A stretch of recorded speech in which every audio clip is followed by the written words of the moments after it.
तो पिछली दो वीडियोस में हमने इंडिया को शुरू कर दिया है, जिसमें हमने जियोलॉजिकल टाइम स्केल यानी भूगर्भिक समय मापक्रम को देखा और विभिन्न प्रकार की चट्टानों को और उनकी खास बातों को देखा। और इस वीडियो से अपन देखेंगे कि मुख्य रूप से भारत के भौतिक प्रदेश कितने हैं और उनकी अपनी खास बातें क्या हैं। और दो वीडियो के पहले हम सभी महाद्वीपों के का अध्ययन मैप के द्वारा कर चुके हैं। केवल इंडिया ही, भारत ही बचा था जिसको अपन डिटेल से करना है।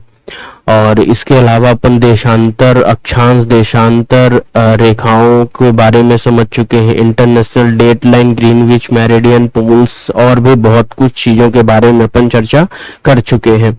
तो इस वीडियो में अपन मुख्य जो भारत के भौतिक प्रदेश है उन्हें देखते हैं।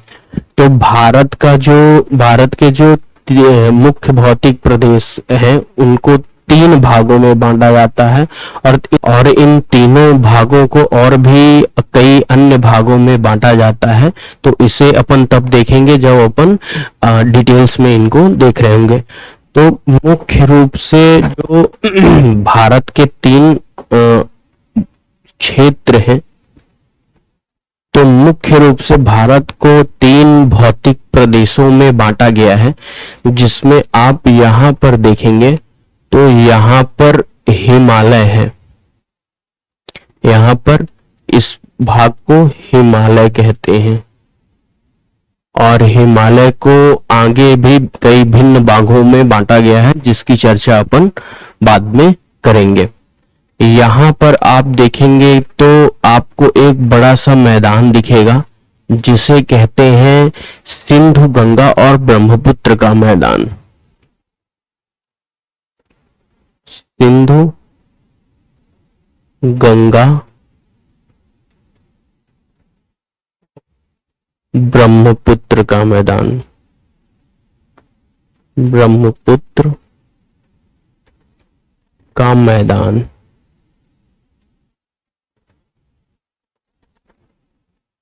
और ये जो बड़ा सा भाग आप देख रहे हैं इसे कहते हैं प्रायद्वीपीय भारत।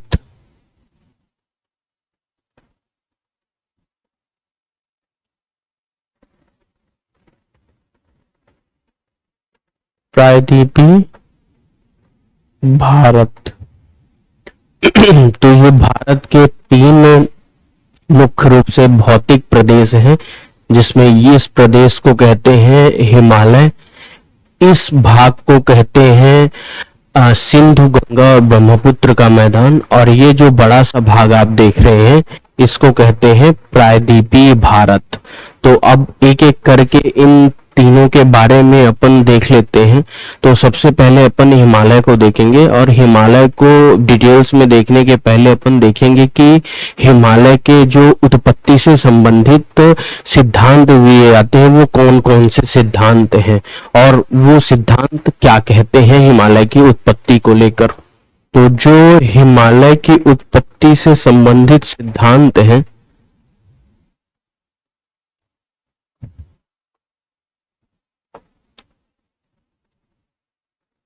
जो सिद्धांत हैं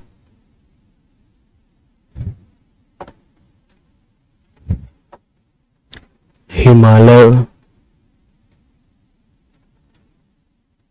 उत्पत्ति के सिद्धांत,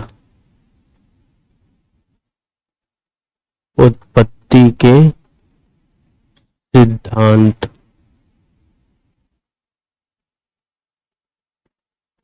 तो जो दो सिद्धांत मुख्य रूप से माने जाते हैं उनमें पहला है जियोसिंक्लाइनिकल थ्योरी। जियोसिंक्लाइनिकल थ्योरी यानी सिद्धांत, और इसको मुख्य रूप से जो सपोर्ट करते हैं उनका नाम है अर्गानंद एंड कोबेर। इसको अर्गानंद और कोबर के द्वारा सपोर्ट किया जाता है। और जो दूसरा सिद्धांत है वो उसे कहते हैं प्लेट विवर्तनिकी सिद्धांत नीकी सिद्धांत। तो प्लेट विवर्तनिकी सिद्धांत को मुख्य रूप से डब्ल्यूजे मॉर्गन के द्वारा दिया गया।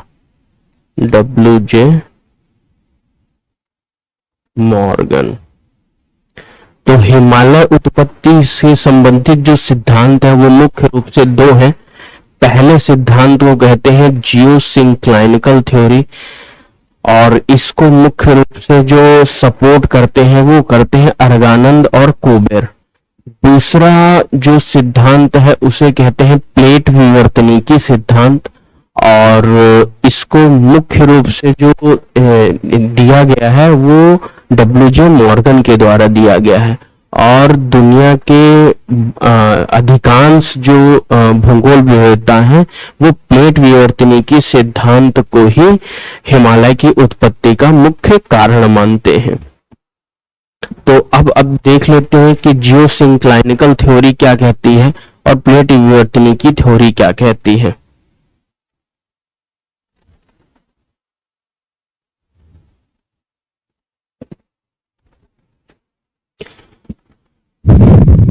तो जो जियोसिंक्लाइनिकल थ्योरी है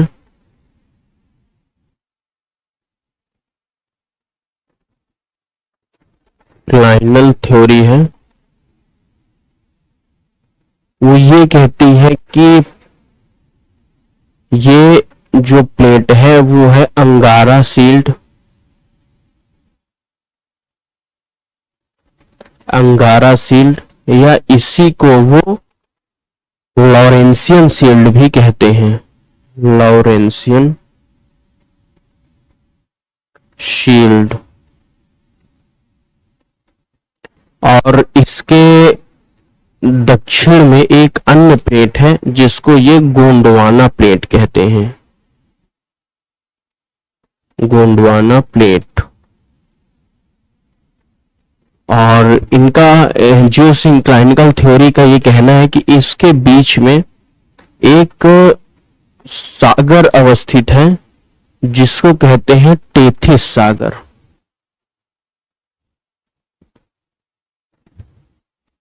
टेथिस सी। तो जियोसिंक्लाइनिकल थ्योरी ये कहती है कि ये जो पूरा भौतिक संरचना है इसका विस्थापन पश्चिम से पूर्व की ओर हो रहा है, यानी इधर से इधर इसका विस्थापन हो रहा है। इसके पीछे की वजह ये बताते हैं कि जो पृथ्वी है वो पश्चिम से पूर्व की ओर घूर्णन कर रही है, इसलिए ये जो भौतिक क्षेत्र है इसका विस्थापन पश्चिम से पूर्व की ओर हो रहा है। और विस्थापन के कारण यहाँ पर घर्षण के कारण जो अवशेष है उनका निर्माण हो रहा है, और इनका निर्माण होने के बाद यहाँ पर टेथिस सागर में इसका जमाव हो रहा है। और जब क्रिटेशियस पीरियड में टेथिस सागर का उत्थान हुआ तो ये जो जमाव थे ये तीन रेंजेस में बदल गए जिसे हम वर्तमान में हिमालय कहते हैं। तो ये जियोसिंक्लाइनिकल थ्योरी है जो ये बताती है कि आखिर हिमालय की उत्पत्ति कैसे हुई। अब देख लेते हैं कि प्लेट विवर्तनिकी सिद्धांत क्या कहता है। तो प्लेट विवर्तनिकी सिद्धांत ये कहता है कि पूरे हिमालय का उत्थान दो चरणों में हुआ।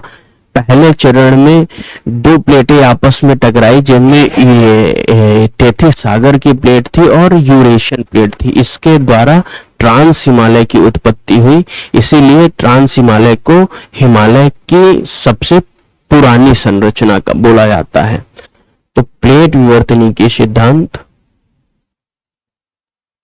प्लेट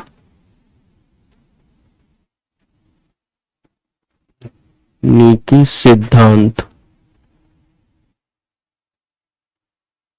तो प्लेट विवर्तनिकी सिद्धांत के अनुसार दो प्लेटें हैं जिसमें इस प्लेट को बोला जाता है यूरेशियन प्लेट यूरेशियन प्लेट, और यहां पर एक अन्य प्लेट है जिसको कहते हैं Tethys sea plate, Tethys sea plate. तो इनका ये कहना है कि सबसे पहले टेथिस सी प्लेट और जो यूरेशियन प्लेट है इनका अभिसरण हुआ, और अभिसरण के द्वारा इनका आपस में टकराव हुआ, और टकराव के कारण जो संपीड़न बल की उत्पत्ति हुई उससे ट्रांस हिमालय जैसी पर्वत संरचना का विकास हुआ। और टक्कर के बाद जो ये टेथिस सी प्लेट है वो उसका धसाव यूरेशियन प्लेट के नीचे हो गया, और धसाव के पीछे ये वजह बताते हैं कि जो टेथिस सी प्लेट है उसका घनत्व अधिक था, उसका भार अधिक था, इसीलिए वो यूरेशियन प्लेट के नीचे इसका धसाव हुआ।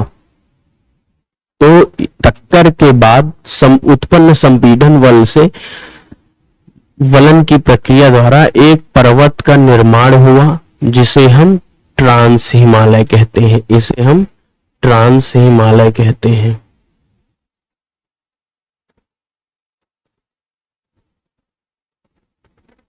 और ये जो टेथिस सी प्लेट थी ये बदल गई ITSZ में, इंडस त्सांगपो सूचर जोन, और इस प्लेट के ठीक पीछे एक अन्य प्लेट थी जिसको कहा गया इंडियन प्लेट।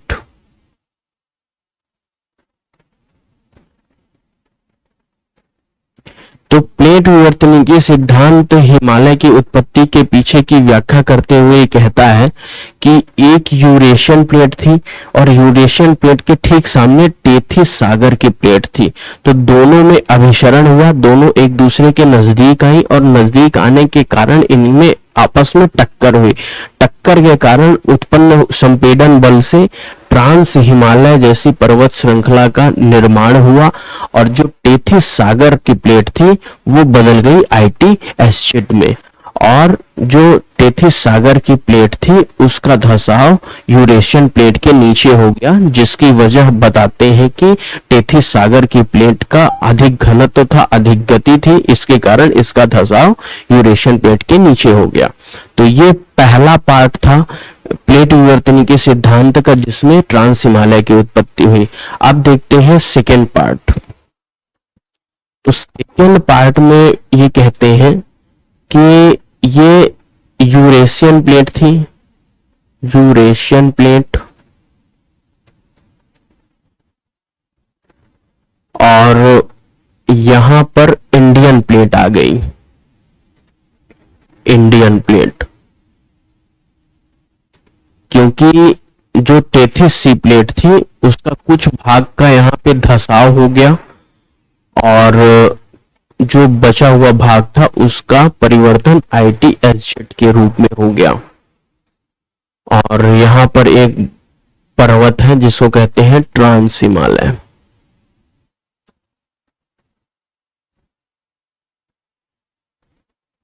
तो यूरेशियन प्लेट और इंडियन प्लेट का टक्कर यूरेशियन प्लेट और टेथिस सी प्लेट के बाद हुआ, जिसमें इंडियन प्लेट है, इंडियन प्लेट और यूरेशियन प्लेट का अभिसरण हुआ, ये एक दूसरे के नजदीक आई, नजदीक आने से इनके बीच में टक्कर हुई, टक्कर से संपीड़न बल की उत्पत्ति हुई, और यहां पर 3 पर्वत श्रृंखलाओं का विकास हुआ।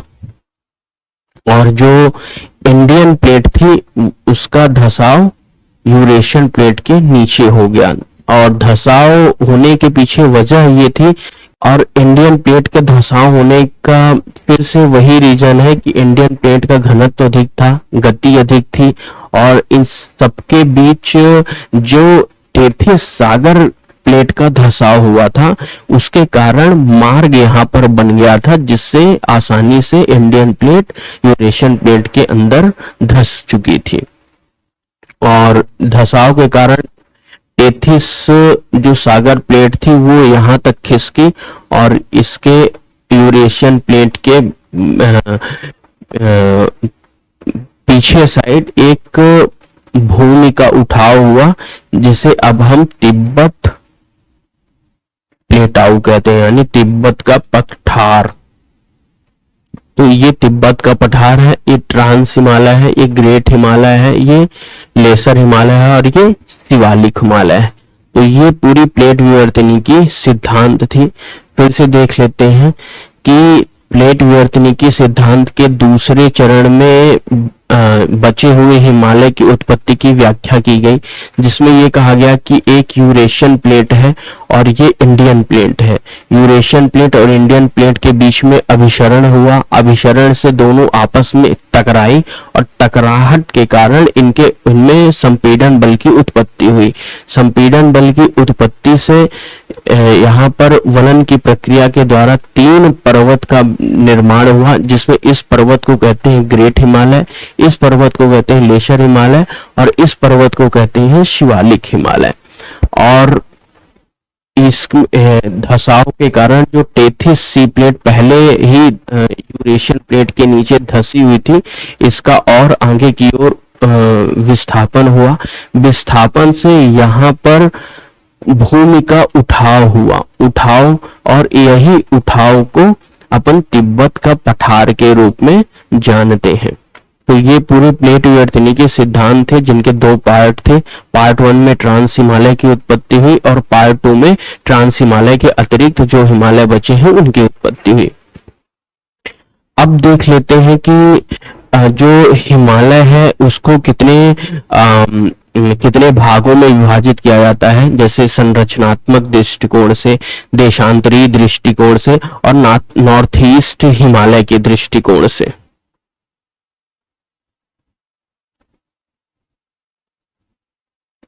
हिमालय, तो हिमालय को सबसे पहले संरचना के दृष्टिकोण से कई भागों में विभाजित किया जाता है। दूसरा किया जाता है इसके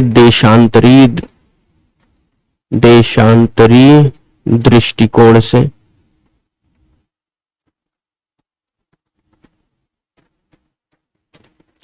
और जो तीसरा इसका विभाजन होता है वो होता है पूर्वांचल हिमालय के रूप में, जिसमें भारत के जो उत्तर पूर्वी क्षेत्र में माउंटेन रेंजेस हैं उनको हिमालय का ही भाग माना जाता है, तो इसे पूर्वांचल हिमालय की संज्ञा दी जाती है। तो अभी सबसे पहले अपन वर्गीकरण करते हैं कि संरचनात्मक दृष्टिकोण से जो हिमालय का विभाजन हुआ है उसमें कौन कौन से माउंटेन रेंजेस आती हैं और उनके बीच में कौन सी नदी घाटी है। तो सबसे पहले अपन संरचनात्मक दृष्टिकोण से देखते हैं।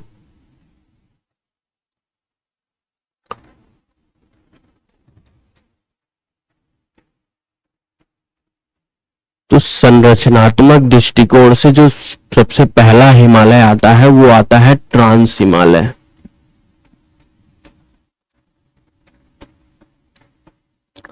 दूसरा हिमालय आता है महान हिमालय,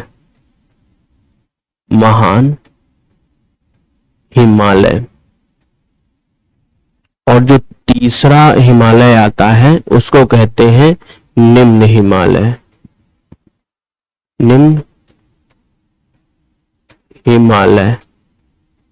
और जो चौथा हिमालय आता है उसको कहते हैं शिवालिक हिमालय।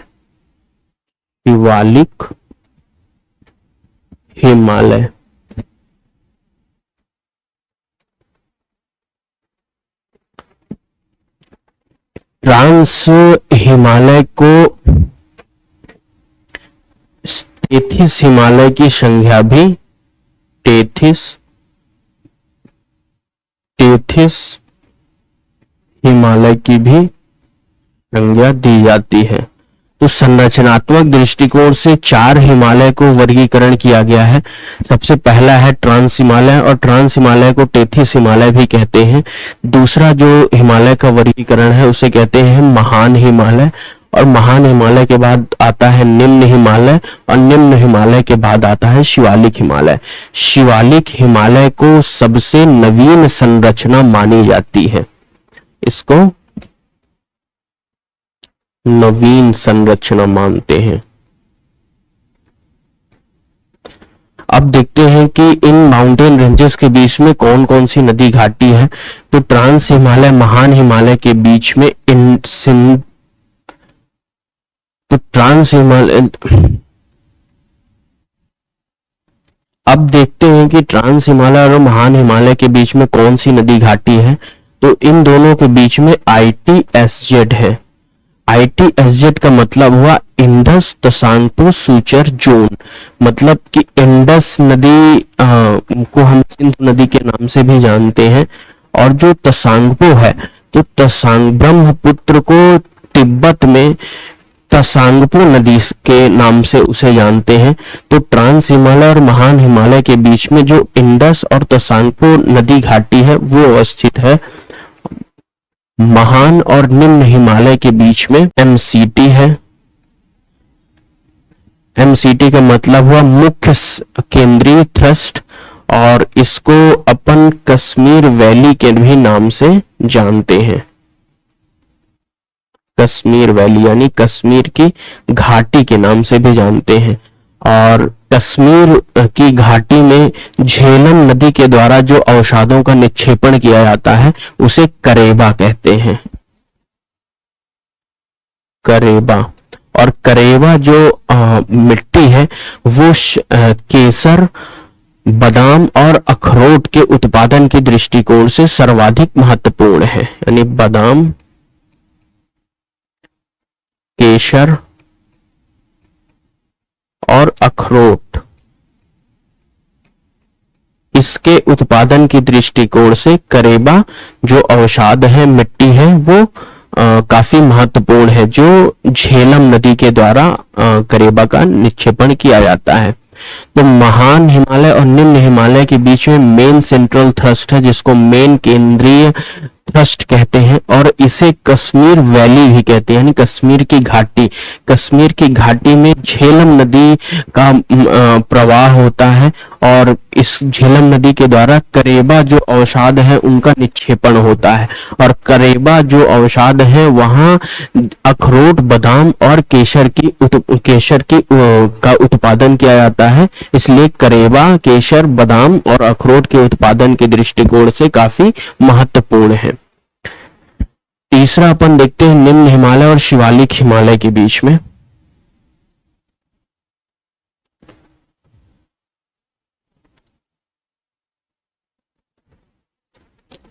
MCT। तीसरा देखते हैं निम्न हिमालय और शिवालिक हिमालय के बीच में। तो इनके बीच में मुख्य बाउंड्री भ्रंश है, यानी मेन बाउंड्री फॉल्ट है।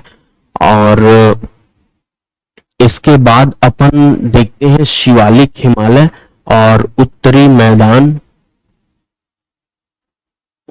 मैदान यानी सिंधु, गंगा और ब्रह्मपुत्र के मैदान के बीच में HFF है, हिमालयन फ्रंट फॉल्ट। HFF को अपन कहते हैं हिमालयन फ्रंट फॉल्ट, तो कहते हैं हिमालयन फ्रंट फॉल्ट। तो ये अपने संरचनात्मक दृष्टिकोण से जो हिमालय है उनका वर्गीकरण है, जिसमें ट्रांस हिमालय पहला है। ट्रांस हिमालय को ही टेथिस हिमालय कहते हैं। उसके बाद आता है महान हिमालय, और इन दोनों के बीच में ITSZ है, जिसमें इंडस तसांगपो सूचर जोन आता है। इंडस नदी को ही हम सिंधु नदी के नाम से भी जानते हैं, और जो तसांगपो है ब्रह्मपुत्र को चीन में तसांगपो के नाम से जानते हैं। तो ट्रांस हिमालय महान हिमालय के बीच में सिंधु और ब्रह्मपुत्र नदी घाटी है। दूसरा है महान हिमालय और निम्न हिमालय, इनके बीच में MCT आती है। MCT मतलब मेन सेंट्रल थ्रस्ट, इसे कश्मीर वैली भी कहते हैं। और कश्मीर वैली में झेलम नदी के द्वारा करेबा अवसाद का निक्षेपण होता है, जो अखरोट, बादाम और केसर की खेती के लिए काफी महत्वपूर्ण होते हैं। इसके बाद आता है निम्न हिमालय और शिवालिक हिमालय का नंबर, इनके बीच में मेन बाउंड्री फॉल्ट है। शिवालिक हिमालय और उत्तरी मैदान के बीच में HFF आता है, जिसे हिमालयन फ्रंट फॉल्ट कहते हैं। और ये जो शिवालिक हिमालय है, ये हिमालय की सबसे नवीन संरचना है, यानी शिवालिक हिमालय का जो विकास हुआ है वो सबसे अंत में हुआ है। अब देखते हैं कि देशांतरी दृष्टिकोण से हिमालय को कितने भागों में बांटा गया है।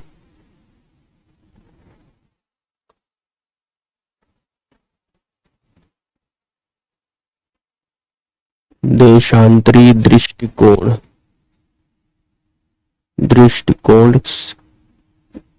से वर्गीकरण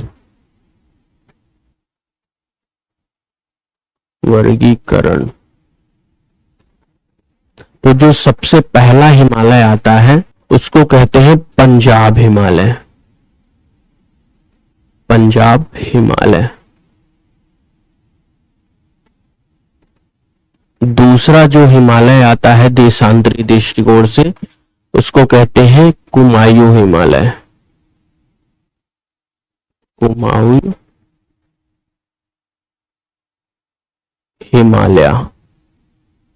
तीसरा जो हिमालय आता है उसको कहते हैं नेपाल हिमालय।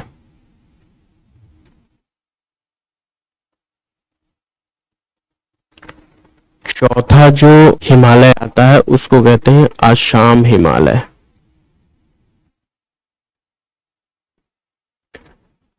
तो देशांतरी दृष्टिकोण से हिमालय को 4 भागों में बांटा जाता है, जिसमें पहला आता है पंजाब हिमालय, दूसरा आता है कुमायूं हिमालय, तीसरा आता है नेपाल हिमालय और चौथा आता है असम हिमालय। इन सभी हिमालय के बारे में अपन डिटेल में चर्चा करेंगे जब इनको अपन डिटेल में देखेंगे।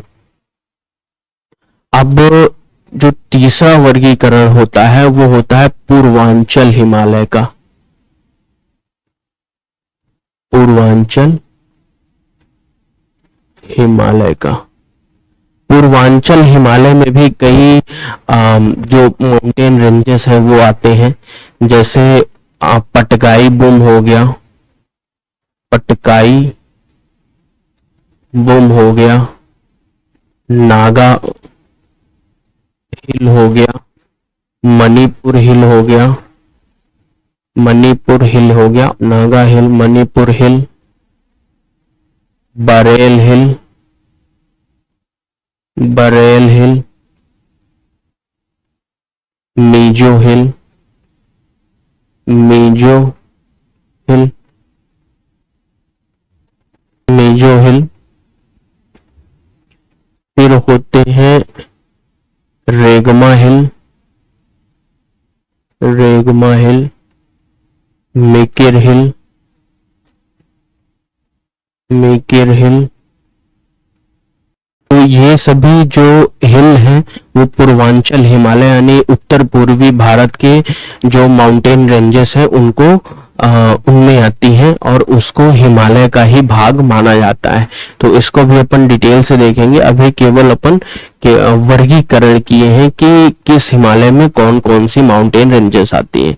तो इस वीडियो में इतना ही है। इसके आगे अपन डिटेल से ट्रांस हिमालय को शुरुआत करेंगे, देखेंगे कि ट्रांस हिमालय के महत्वपूर्ण पीक्स कौन सी हैं, ट्रांस हिमालय में कौन कौन से माउंटेन रेंजेस आते हैं, उनके ग्लेशियर कौन से, उनके पासेस कौन से हैं। इसके बाद ग्रेट हिमालय को भी इसी प्रकार से देखते हुए अपन क्रम को आगे बढ़ाकर पूर्वांचल हिमालय तक का अपन डिस्कशन करेंगे। इसके बाद अपन जो न पेनिसुलर इंडिया है उस पर इंटर करेंगे।